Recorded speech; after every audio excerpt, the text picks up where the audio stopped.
Welcome to Conversations with CSG, the global talent podcast from CSG Talent. We interview influential figures across a wide range of innovative and impactful industry sectors worldwide, discussing career journeys, overcoming challenge, achieving success, diversity, and much more.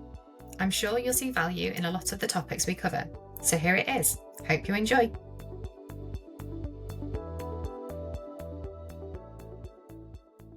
All right, welcome to Conversations with CSG. Today we're joined by Laura Bachynsky, who is Commercial Director at Datamine. Thank you, Laura, for joining us today. My pleasure. Thank you. Great. So let's start with your career. You spent a lot of time throughout as a geologist, working in technical labs. When did you realize you wanted to make a bit of a change to the commercial side, and how have you found that transition? Yeah, absolutely. So I don't think it was a single moment. It's really more of an evolution shaped by the timing of the industry and just staying open to opportunity. When I actually graduated, the mining industry was in a downturn, so I pivoted into more of an environmental sector. I had kept my degree pretty broad in the earth sciences and was already working in a university lab, which gave me a strong technical foundation early on. So the role actually foreshadowed the next decade of my career into the commercial lab environments. But what was valuable is that I was exposed to both environmental and mining work, and everything from soil and water to rock analysis. It just reinforced that no matter the industry, data drives decisions. Uh-huh. Um, as mining picked back up, I did get to move back into geochemistry, but with much broader perspective. I started to see not just the science, but the bigger picture, the client challenges that were people had, Uh-huh. project timelines, and where things really broke down. And that's kind of what drew me onto the commercial side. So I realized I enjoyed bridging the gap between technical work and client needs, Yeah. turning data into solutions and building strong relationships as they go along the way. Yeah. And then as a woman in STEM, if you don't mind me making comment on, I've actually been quite intentional about showing up in these spaces with both technical credibility and in a strategic voice. So it's really been the biggest part of my career is just being open-minded and being diverse in my portfolio. Yeah, absolutely. No, I think that women in STEM, women in mining is a really interesting piece to draw on as well. And I'm sure we'll discuss that later on. It's something we're really passionate about as well. But in terms of the data mine side of things, I know them pretty well, having done a bit of work with you guys previously. Obviously, they're at the forefront of digital AI enabled mine. So as commercial director there, how do you navigate the of selling high tech software to an industry that's more traditional, I suppose, risk averse, non technical previously? It seems like AI is at the forefront of every conversation these days. And you would think that mining is quite traditional, which I think it's probably safe to say, but I don't think that mining is resistant to change in any way. I Yeah, think it adopts this very carefully. So the focus isn't really on selling disruption in the mining space. It's about building trust ultimately. At Datamine, I think we've taken a very practical approach, showing how technology drives real value, whether that's improving efficiency or reducing risk, and supporting better decisions ultimately. It's about meeting our clients where they are and evolving with them. So it's more of that partnership approach and not overwhelming them. And I find that AI is a part of that evolution, but adoption has to happen step by step because there's still so many unknowns to it, right? And so my role is to translate complex technology into clear and tangible outcomes and build confidence along the way. Ultimately, if you focus on the trust and the results, even in a risk averse industry, it will end up moving forward in the right direction. yeah, absolutely. And I think what you said there about the traditional side of things, maybe that's more of an outside perspective, people that aren't in the industry. Those kind of involved probably know it's going that way and been really successful. So obviously commercial roles involve, a steep learning curve, not just within commercials, but finance, strategy, obviously sales. So how does your technical boots on the ground experience change the way you might approach the commercial strategy side of things? Yeah, absolutely. I think having that boots on the ground, like geological backdrop, keeps my approach grounded in reality. I understand how corporate decisions translate on site, which helps resonate quite a bit. And it helps me align internal goals with our organization and with what clients are actually experiencing day to day. Often the real pain points aren't obvious. They show up in inefficiencies and delays or gaps between teams and data. So that perspective kind of allows me to focus on solutions that truly fit and then ones that integrate into workflows, drive adoption, and deliver measurable impact. I think at the end of the day, it's about alignment, creating outcomes that work for both the client and the business. And when that happens, it moves beyond transaction and becomes a long term partnership. Does that resonate? Yeah, definitely. And yeah, I think that in terms of the talent side of things, how would you say the talent shortage side of things have impacted the commercial side as well? Obviously, within the technical side of things, we know there's a big disconnect going on kind of earlier on in people's careers and going into the mining profession. But yeah, how does it impact on the commercial side as well? Absolutely. I see that on the daily, and I'm sure in your line of business Yeah. too, you see it everywhere right now. I think all Yeah. industries are experiencing this talent shortage, and the shortage is really having a major impact, right? So it's not just about hiring, it's about how we support our clients and how do we retain the staff that we're bringing in.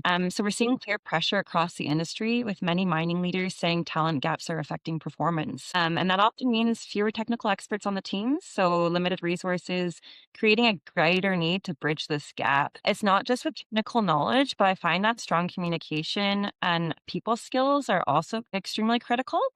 And the tools that enable smoother and more efficient workflows. And I think that that's where Datamine actually has a lot of support for our mining clients. Yeah. So if you have limited resources or a limited team, we can really help enhance that workflow and just the overall productivity of it. So Yeah. on the commercial side, it shifts from us just being vendors to true partners. And we need to like deliver solutions that are intuitive, support upskilling, and help clients operate effectively for longer teams. Yeah. Yeah, and I think at the same time, the workflow is evolving and people are really I think the younger generations are really diversifying their portfolios and their personal careers. So it's less of that traditional linear approach climbing the corporate ladder, but like how can we optimize the staff that we have or the colleagues that we have to give them the tools and the resources to evolve and expand.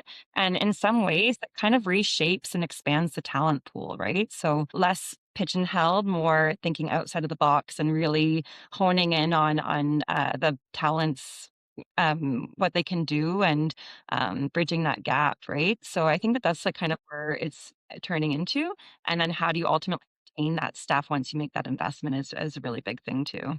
Yeah, definitely. And a couple of things. I think that communication, like you say, I think it's about building trust overall with clients to become a better partner. But in terms of that upskilling, things like that, it leads perfectly to the skills first hiring piece that, we encourage where possible, particularly for commercial roles, to kind of combat them hiring challenges. Obviously, as someone that's worked across different sectors and functions, what are your thoughts and experience on skills first hiring and, like you say, being kind of adaptable? Yeah, absolutely. I think I've seen firsthand how effective a skills approach can be, essentially in industries like mining, where talent shortages, as we mentioned, are so real. Own career has benefited from being able to move across sectors and functions because of transferable skills. So, technical foundation and problem solving and the ability to communicate and build those relationships is so important. Those are often just as critical as the formal titles or that linear experience I touched base Yeah, on earlier. definitely. Skill hiring really opens that door to a broader, more diverse talent pool and allows companies to bridge in or bring in people who may not have followed a traditional path, but can still add significant value. But that being said, I think it needs to be prepared with the right support. So, as I mentioned earlier, just those resources, the training and the mentorship, and then that clear development pathway, even if it is diverse, to ensure long term success. So, just going back, like from a commercial perspective, I think it also reinforces the importance of adaptability. more effective teams are today, and those combined with technical expertise with strong communication and strategic thinking. So ultimately, it's like more of a practical and forward-thinking approach, focusing on like what people can do and how they can grow rather than just like where have they been in the past, right? Yeah.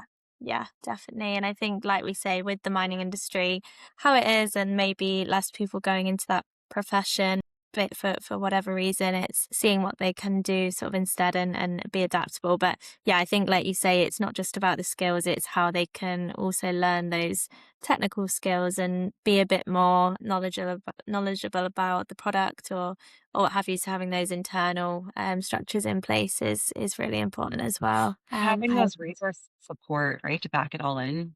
Yeah, definitely. Absolutely. And a strong team, I suppose, as well to support. Obviously, sustainability is a huge piece within the mining industry. Definitely a big theme over the last few years. So with businesses driving for a greener future, how are you seeing technology move from compliance check boxes to actually driving commercial profitability for clients? Absolutely. I think we're really seeing a shift in ESG and how it's moving from like a compliance exercise to more of a Hmm. performance drive. Yeah, So technology is playing a key role by making sustainable, measurable, and actionable, whether that's optimizing resource use or improving energy efficiency or even like reducing waste. They're yeah, not just environmental wins, but there's direct impact on cost and productivity and risk, right? So at Datamine, for instance, we're supporting this through integrated ESG focused solutions. We have our own portfolio in the ESG realm and that help clients better understand, manage, and report on their environmental and operational performance, all within their existing workflows. So, from a commercial perspective, it changes the conversation. Clients aren't just asking like how to meet these requirements for ESG, but they're also looking at these initiatives and how they can improve margins and strengthen long-term project viability. And then ultimately, like when ESG is backed by the right technology and data, it stops becoming like a checkbox per se, and it becomes more of a clear driver for both operational and commercial value. definitely. And I think with Datamine in particular, you have that portfolio, especially to support that. So it's way more intentional than just reactive. It's really putting those sort of processes in place. So I think that's what stands out as well. And I guess adds that kind of credibility, really. In terms of women in mining, women in STEM piece that we touched on earlier, obviously within mining, software, science, even sales, a lot of the time, they're all quite male dominated industries. So what challenges have you experienced throughout your career? And then I guess advice that you'd give to other women looking to kind of break into leadership, executive roles within the industries. Yeah, this one is definitely personal and it hasn't Yeah. always been by any means. I think when I first went to Memorial University for the geology program, I think I was like one of three females in the class. It's changed, obviously, and it's becoming more equal, which is fantastic. Yeah, throughout my career, I faced comments and assumptions that made me feel like I had to choose between like ambition and having a family. Yeah. Mm, I even believed a lot of it, at one point wanting that or thinking that, like, wanting both, like, it would limit the opportunities that I had, right? So being told, like, "Tell people you wanna have a relationship or a family or because Yeah. that might impact your career." So Yeah. looking back at that, that's something I wish I had challenged sooner, and I still have to actively remind myself not to put up with the negative remarks because they do come Yeah. up so frequently, unfortunately, in this Yeah. space. Today, I am proud though to tell you and to vocally say that I do have a supportive partner and like a young Yeah. child and a Yeah. career that I've worked so Definitely. hard to build. And it's not always balanced by any means. It is real life, but it's possible. But, back to, like, the lessons learned from it all, like, I think you really need to just, ultimately respect your boundaries and your truth, right? So, make sure that you claim your seat at that table because you do have that voice and you belong there. Your perspective really matters, and and it deserves to be heard. Yeah. So my advice, I suppose, you know your value and use your voice and don't feel like you have to choose. You can build both, like, a full, impactful career and still have a full Yeah. life on terms, I think is so Yeah. important to Yeah, I love that. I agree. I think you see a lot now, which I know it's not necessarily representative of the whole everyone's opinion, but you obviously see a lot about, mums being celebrated. I mean, they can probably do more than a lot of people. They're a bit more agile and yeah, great at time management typically. So yeah, I think the message is definitely changing. But yeah, it's that also assumption side of things as well.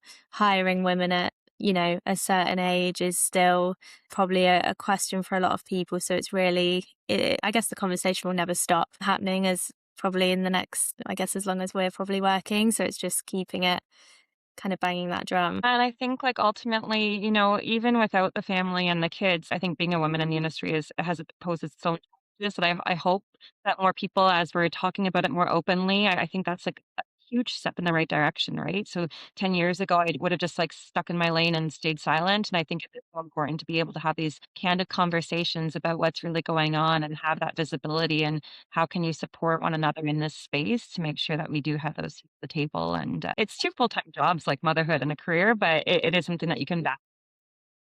Yeah, definitely. No, well, it's yeah, good conversations to be having. I guess the more we can talk about it and celebrate it, the better. So yeah, thanks for sharing that. In terms of mentorship and that side of things, how important has it been for you to have mentors or, influential figures, maybe even kind of maybe within that women in mining space? And how has that helped you maybe be more successful in your role?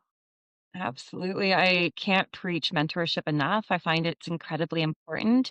It's been a constant, honestly, throughout my whole career from every stage.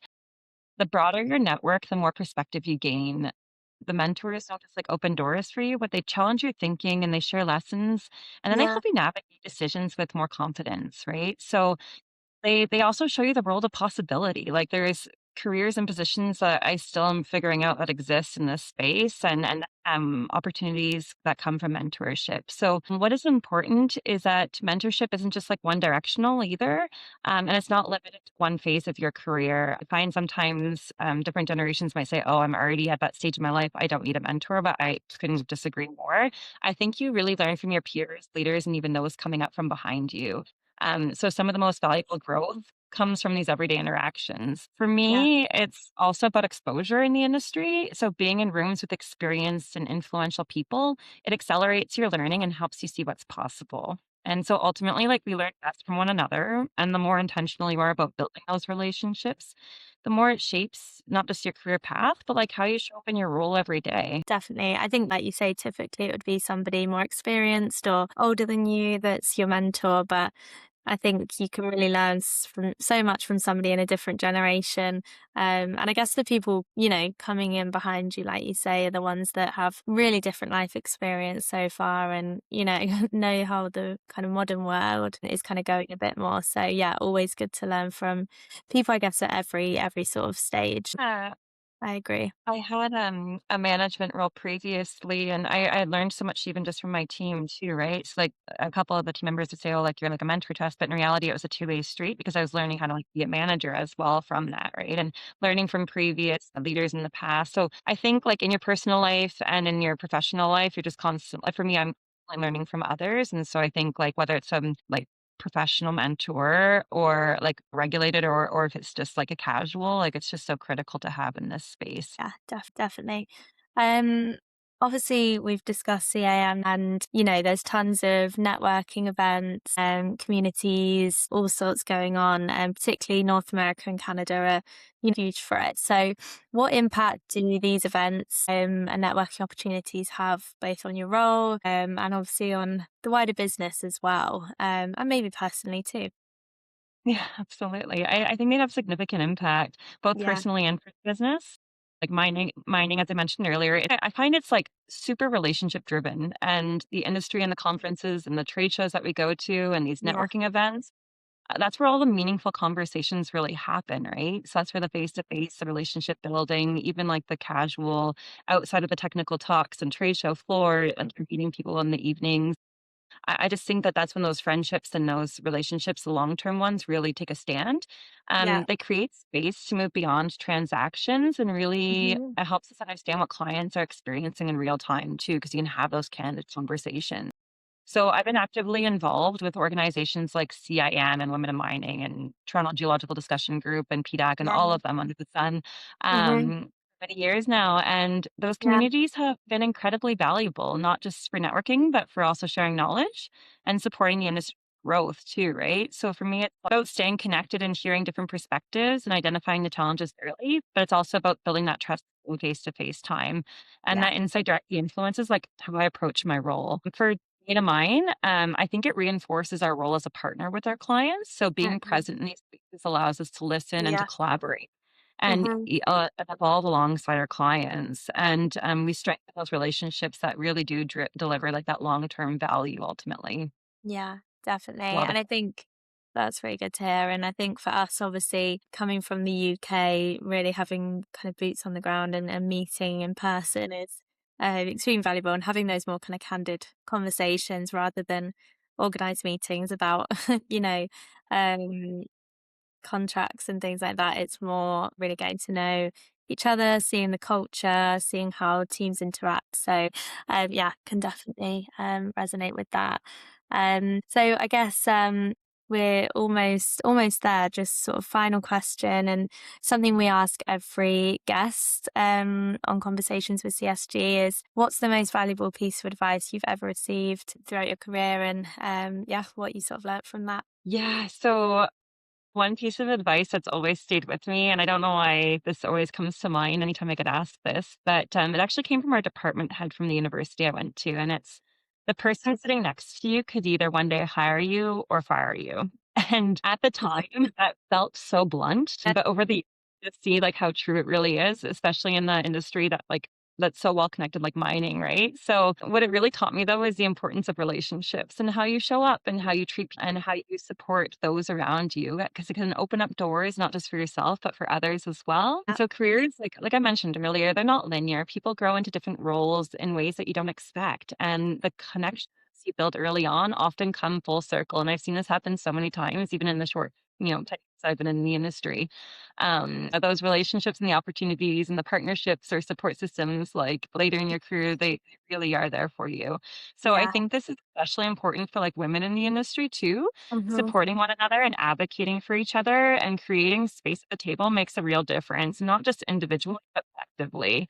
And it's just like a simple piece of advice but it's shaped how I approach my career, leading Yeah. with respect, and building those relationships, and always looking for ways to like lift others along the way. Yeah. Yeah, definitely. I think it's such a small world really, like you say. Everyone seems to know everyone. So really important, and great bit of advice for everyone listening. So yeah, I really appreciate that. Thank you for having me. It was great questions to ask, and it's always insightful to kind of reflect as you're asking them along the way. So thank you for that. You're welcome. Thank you so much for joining us. Lovely to chat with you. And we'll see you next time. See you next time. Thank you. Thank you. That was Conversations with CSG. I'm sure many professionals will relate and see value in the insights shared. Stay tuned for further insights from industry-leading professionals on our podcast, Conversations with CSG. Thanks for listening.